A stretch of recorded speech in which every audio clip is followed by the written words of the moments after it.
ramasse ces offrandes et nous remercions de tout cœur au nom du Seigneur.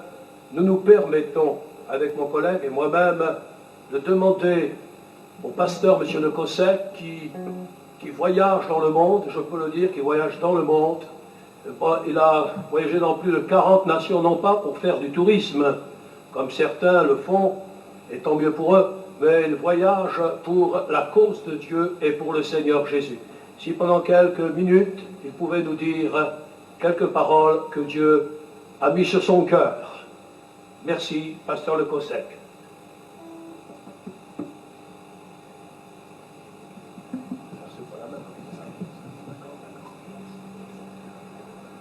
Merci, frère Ramad. Je vous salue, mon épouse Martine et moi-même, nous vous saluons dans le nom du Seigneur. Je pense que certains ont connu mon épouse Martine lorsqu'elle était, il y a quelques années, membre de l'Assemblée de Dieu de la rue du Sentier et qu'elle a apporté son concours pour gagner des âmes, et notamment avec les jeunes dans le groupe de Teen Challenge pour sauver les drogués. Mais aujourd'hui, ensemble, nous voyageons pour proclamer l'Évangile aux Gitans, et nous avons voyagé dans les différents pays d'Europe, aux États-Unis, en Inde.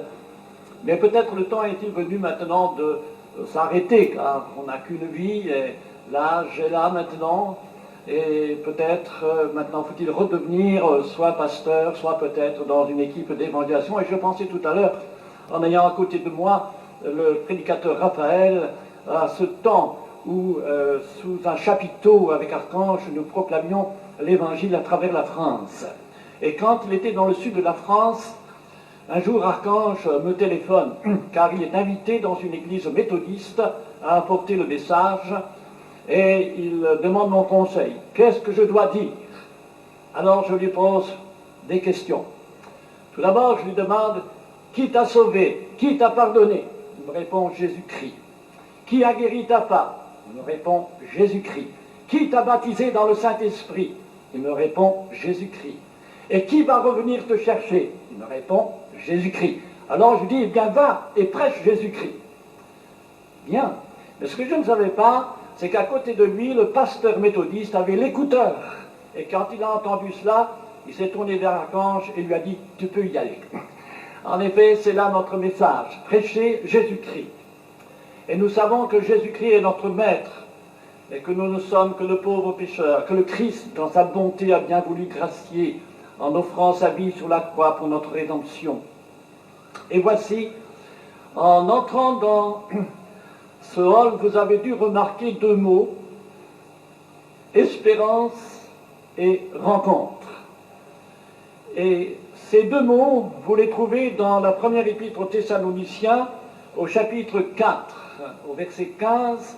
L'apôtre Paul dit aux disciples du Seigneur, aux chrétiens de Corinthe, aux chrétiens de Thessalonique, il leur dit, ne vous affligez pas comme ceux qui n'ont pas d'espérance. Mais nous qui croyons en Jésus-Christ, nous avons une espérance, l'espérance d'une rencontre, bientôt dans l'espace, avec Jésus-Christ. Car dans ce même texte de 1 Thessaloniciens 4, il est dit que le Seigneur Jésus lui-même descendra du ciel.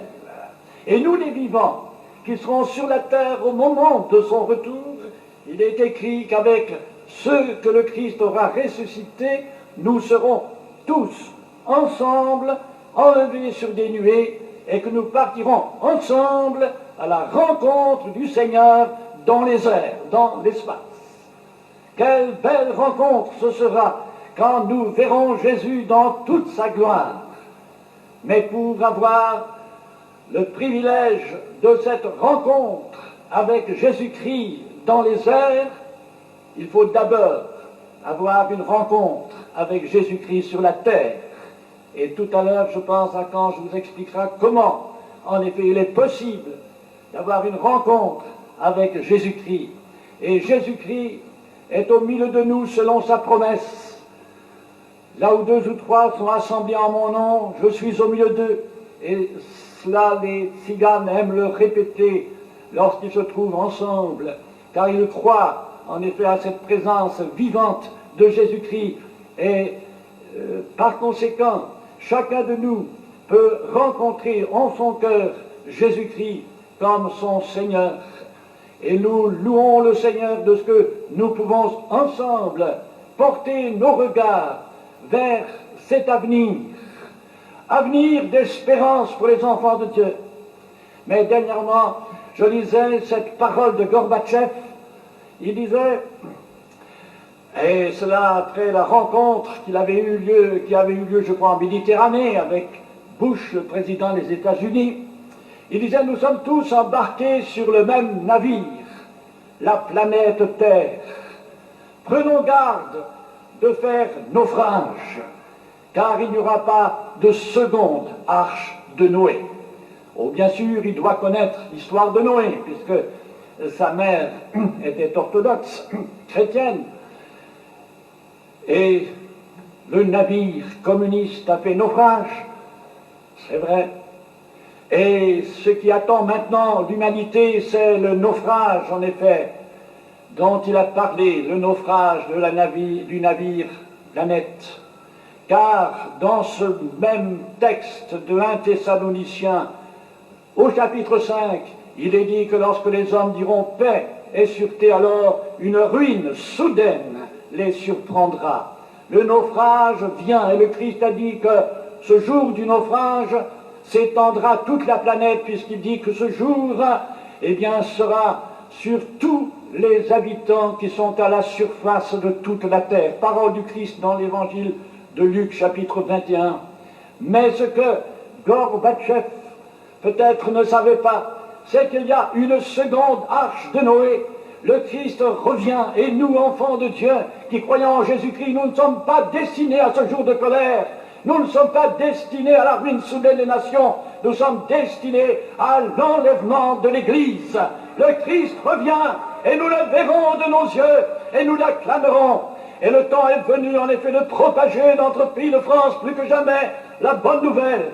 Et avec le pasteur Jules Taubois, nous disions justement que peut-être faut-il envisager, en effet, rapidement, dans la grande ville de Paris, un effort d'évangélisation intense. Toutes les églises assemblées, produisant dans Paris une révolution spirituelle, que toute la France sache que Christ est vivant et qu'il revient bientôt. Alors unissons-nous ensemble. Nous ne sommes que de pauvres pécheurs, c'est vrai, mais la miséricorde du Christ est si grande. Oublions le passé des misères, oublions nos pauvretés humaines et regardons ensemble ce qu'il est possible de faire. Et je disais, ce n'est pas maintenant le palais du Congrès qu'il faut pour la prochaine fois, c'est Bercy pendant 8 jours, avec toutes les églises et toutes les télévisions, et que la France sache que Jésus est vraiment le sauveur du monde. Oui, Jésus revient, et nous l'attendons de tout notre cœur. Et les gitans assemblés avec vous tous aussi, tous se donnant la main pour dire que nous avons le même Seigneur et le même Sauveur. Alors, oui, il faut ensemble faire quelque chose. Et ce qui manque quelquefois dans l'Église, c'est peut-être ce baume de l'amour. Là, je vais partir demain pour la montagne, prendre quelques 15 jours de repos, et aussi pour méditer, pour savoir ce que Dieu attend de moi. Dans cette année, il y a bien des propositions, être pasteur ici ou là, et il y a aussi l'œuvre de l'Inde, il y a tant de propositions. Alors, je suis à la disposition du Seigneur, mais je vais surtout là pour écrire un 17e livret biblique. Certains de vous connaissent déjà mes livrets bibliques. Il y en a 16 jusqu'à maintenant, mais il y a un 17e que j'aimerais écrire, c'est sur l'amour fraternel. Et ça manque un petit peu, il faut le dire, dans nos églises. Nous nous aimons les uns les autres, mais il faut monter une étape plus haut. Et il faut que maintenant, tous les chrétiens fassent tomber leurs barrières, et les pasteurs aussi, pour que la main dans la main, on proclame Jésus-Christ au monde comme le Sauveur vivant. Il revient, et nous allons nous lever pour acclamer Jésus.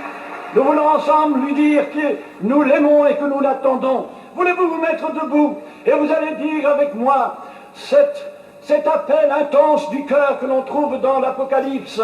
Amen, viens Seigneur Jésus. Avec l'Esprit Saint, nous le disons tous ensemble.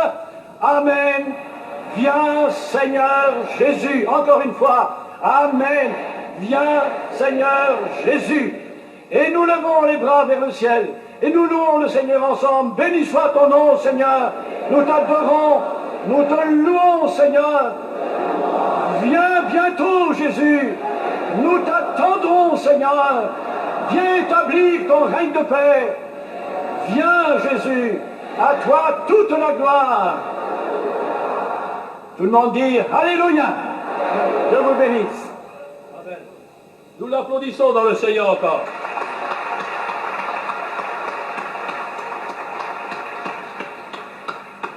Ce que je peux vous dire, c'est que Monsieur Le Cossec, il n'est pas question pour nous de nous louer mutuellement, je l'ai bien expliqué ce matin, mais c'est un homme qui est attaché à la parole de Dieu et au Seigneur, bien sûr, au Seigneur Jésus et à Dieu, et c'est un homme qui a une grande expérience grâce au Seigneur, mais qui est fidèle et d'aplomb, n'est-ce pas, comme une colonne qui résiste à toutes les poussées, d'où qu'elles viennent.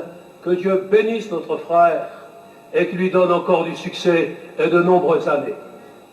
Les personnes